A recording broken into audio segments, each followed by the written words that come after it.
Hey everyone, Jesse here from Fresh Spaces. Here's the second edition of the 4-minute video series where I pick a subject and try to explain it in 4 minutes or less, maybe, so that everyone can understand it. It's hard because I can really deep dive on this stuff, but this is more of an introductory swim than a deep dive. So without further ado, this episode is about vapor barrier versus air barrier. So these are two of the 4 barriers that we use in a home build.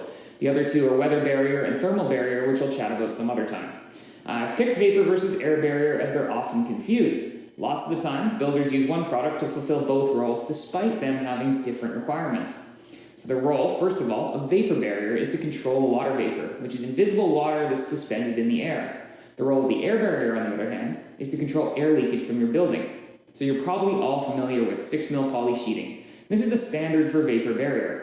It goes on the warm side of the wall, and it prevents unwanted moisture from seeping into the insulated space where it can cause issues.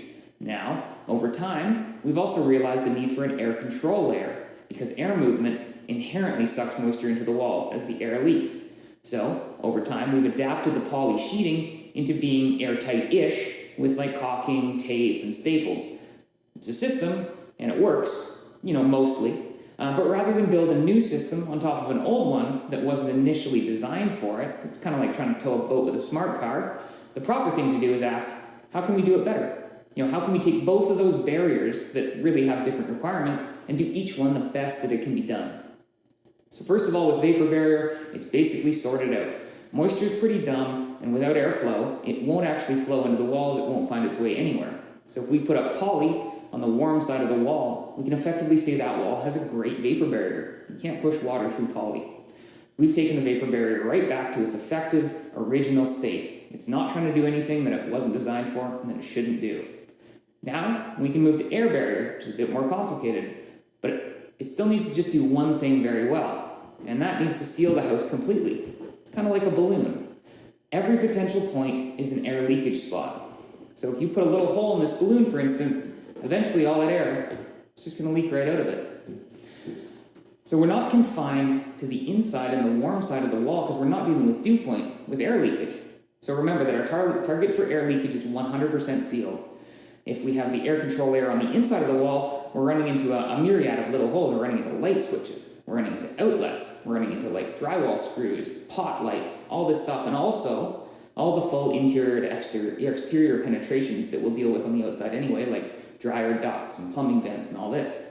So if we think about it a little bit differently, and we move that air control layer to the exterior of the wall, we can avoid all these holes. We can also avoid joins where interior walls meet exterior walls, and we can use some materials that we already have on site to get a way better air barrier. Tyvek, as it turns out, is almost completely airtight. Of course, you can use better products for this, and they do exist, but as far as simplicity, a little extra tape and a little extra care, you can create a very effective air barrier solution. So to recap, vapor barrier stops dumb water vapor from entering the insulated space of the wall, and air barrier stops air leakage. And that air carries a lot of moisture, so inherently, it stops rot as well.